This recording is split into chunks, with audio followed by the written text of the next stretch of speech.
Welcome back, everyone. It's Albert Lebel, and I've got a challenge lock lined up in the vise already called 15 past 3, and it's by TopofthePick, formerly known as The One.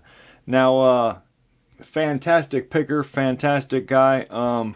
I wrote this, I had to double check. I wanted to make sure I had the spelling right. So if you want to find his channel, I know some channels are kind of hard to find. So I've made sure the spelling was right. This is how he spells it. So if you want to look it up, please do so. I do highly recommend it. So like I said, it's called 15 past 3. And I got to tell you, this lock that he made this challenge lock out of, it's a ZEISS IKON. And it's one freaking hell of a lock. And it's a challenge lock to top it off. So one hell of a lock. I have opened it. Not easy. By far. Here is the, like I said, formerly known as The One. He goes by TopofthePick now. The key's still mummified the way I got it from, I think, Squint. So thank you for sending it, Squint. Appreciate it. Like I said, really, really tough lock to pick. One being, well, it's a ZEISS IKON. They're damn good locks stock. Then it's a challenge lock. You got this gnarly, it's another one of these wicked keyways. And so it makes it really, really tough. Now I'm just making excuses because just in case it takes me 2 hours to get it open. No. All right, and I'll be using, I want to say this is the, I said this before and I could be wrong. I think it's called the Offset Hybrid. It's out of the Sparrow's Tuxedo Royale set. It's one of the real thin, I think it's like 15 thousandths maybe. And like I said, because of that gnarly wavy keyway, you kind of got to do one of these jobs in there to get to the pins. So this pick, it works. So I'm going to try it again. So let's try to get in there and get something started. Bouncy, bouncy, bouncy, bouncy. All the way in the back. I think 4. All right, coming back out. I think 3 maybe. Got a little click coming out. And I apologize if you hear some kind of background noise because, well, the date of this filming of this video right now, it's still Thanksgiving. Happy Thanksgiving, by the way. I got some neighbors having a pretty good sized party, so you may hear the residual noise in the background. Okay, 1. Now, sorry, that was 2, 3, nope, 4, yep, got a good click on 4, 5, that felt good. Alright, we got a little bit of rotation on this core now. A little bit. I'm going to come back out. Let's see. I don't know. 4 feels kind of weird. Okay, coming back out. Check the ones in the front again. Okay, we got some counter on. I want to say it's 2 again.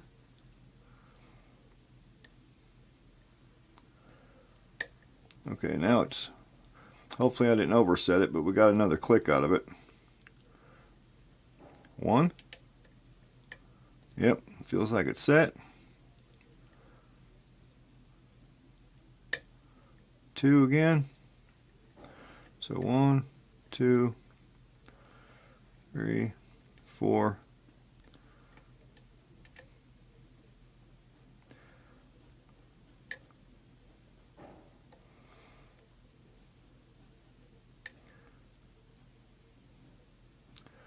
Okay, I'm missing out on something here. And I'm afraid if it's all the way in the back, because getting those pins in the back without oversetting the front is a real pain in the arse. Okay, coming back out, I think I'm on 2 again. I dropped. Alright, got a good click there, I think.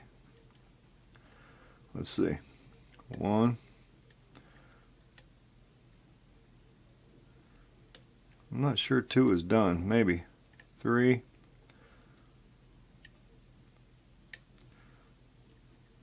4.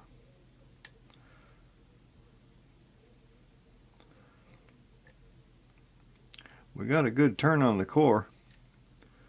I'm in a good false set.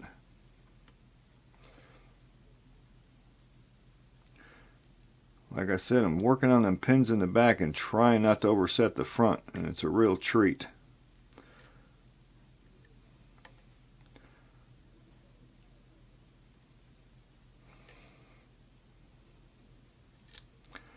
I don't think I can reach it from the bottom, but I'll try.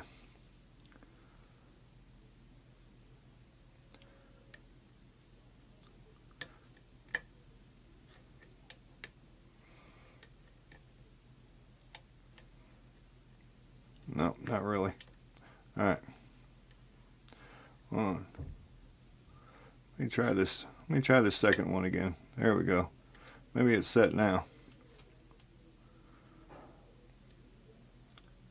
Either that or I overset it.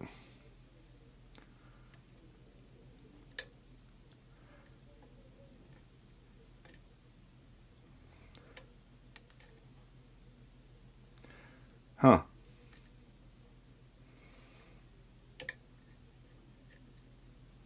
Overset something. Let it drop.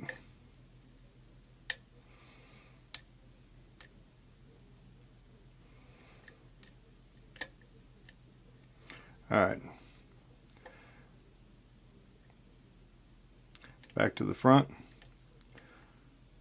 1, 2.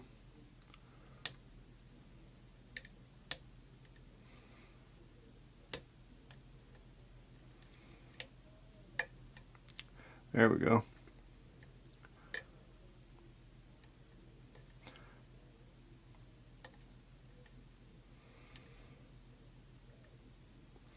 Feels like pin maybe 4. Acting real weird back there.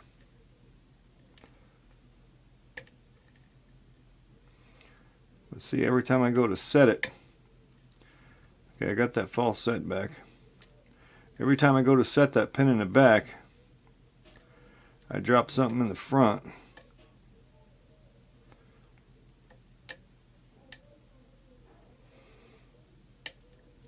Oh, super deep false set. My goodness gracious. I thought it was open. There we go. Now we're open. Booyah! What a great freaking lock. Beautiful. Oh, all right. Let me get backed out. Love it. Beautiful work. Top of the pick. Top-notch lock from Top of the Pick. All right, let's get a camera down over here. Beautiful. Just beautiful. Now this one, I was looking at it before I got started. It's got a real... Okay, so we're very much open. It only turns, what would that be, 90? And then it has a stop. You see what I mean on the back? So, I'm not sure. I think you have to probably... I guess we can look at the key. I'll go ahead and lock it back up. Let's see if this... there we go. Alright, so there's the key. Wow, everything was high. No wonder I had to keep stabbing it. Alright, sure it's going to work. Yep, okay, so... I'm guessing... Oh, I'm going to need that turned. It looks like you might have to get that little screw out. See if we can do it by hand here. I've got a little tiny screwdriver, but it's in the other room and I'm too lazy to go get it, so we'll just keep doing this. Looks like it's working. A little bit more. There we go. Little screw. Alright, put that aside. Now, oh yeah, it's coming out. Alright, so I got some new shims out today. So, hopefully we can get one of these in there a little ways. Okay. I'm not sure what size follower, but we'll try this one.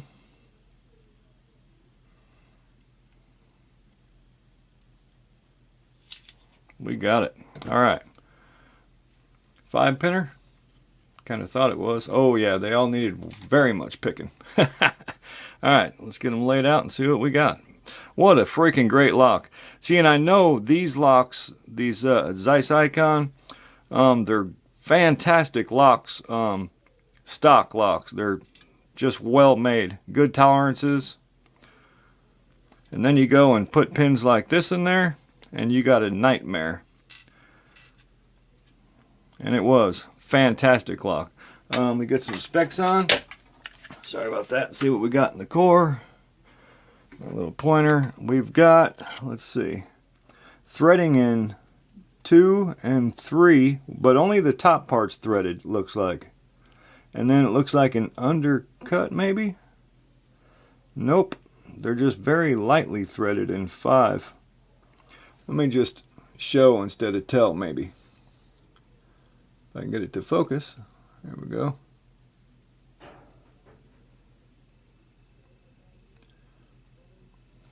Alright, so there's the core. Now we go and see if we can get the shim out and see what we got upstairs. Tweezers. Bada boom, bada bing, baby. Ooh, yeah, we've got some nastiness. We've got a floating spool pin, it looks like. Oh, no. Okay. Wow. I'll have to show that. We'll get a close-up on it. I don't even know how to explain that one. What a badass pin in number 1. Oh, no wonder it was so friggin' hard to pick. Let's just get these laid out. And we'll get a close-up on them. Another multi-piece pin in number 3. Try to slide it apart a little bit. Yep, another wafer.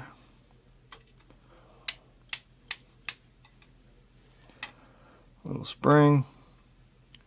That was 3, so we're looking for 4. Another one. Golly, there's a lot of work in this lock. Holy mackerel. Oh no, that's a 1 piece. Alright. Super long spring in that one. And number 5. See, these multi-piece pens, this is another good example, y'all, why I keep bringing it up about using solid followers. Now, you don't have to use a solid follower if you're going to, well, you kind of do.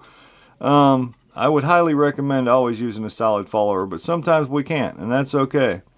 But maybe you can stuff something down your hollow follower to keep, when you're doing these locks with these multi-piece pins, that stuff comes flying up in there. Whoever put the lock together wanted that pin in a certain way, and they come flying out, and you got to pretty much take a guess at how you think it went. So, I don't know. It's a pet peeve of mine. I hate seeing locks explode when people take them apart. We do have some threading, and I can tell through the top here. Well, all these are threaded, but they're not all the way down here. Not really. A couple of light threads. That's it, inside the body. Alright, so, again, 15 past 3 by the 1. Get my little fancy table over here. Swing the camera around. And take a look at these badass pins. See if I can get this straight. There we go. Good enough? Alright, so we've got key pins. We've got a kind of a reduced top on number 1. Number 2 is a 2-piece pin. 3, multi-serrated, I guess we'll call it. 4 is, I'd call that a spool. It's going to act like one. 5, we got some serrations on it. Drivers, we got this basically 3-piece if you count the wafer. Now it looks like, see, these have holes in them. They might have been meant to stay together, but it didn't. But anyways, you can see it's like a floating spool pin in number 1. Then we got this really deep multi-serrated, I think it's a single piece, yeah, number 2. And another floating spool in number 3. Another very cool looking multi-serrated combobulation in number 4. And number 5, another, now this looks like one of them, a floating mushroom. I think that's called a mushroom, and it's floating on here, so that's going to also act like a T-pin right there. And I think, no, these wouldn't. Absolutely fantastic. Phenomenal lock. So thank you. Like I said, I think Squint sent it to me, so thank you so much, Squint. And Top of the Pick, outstanding lock. Thank you all so much for watching. Big Al, signing off.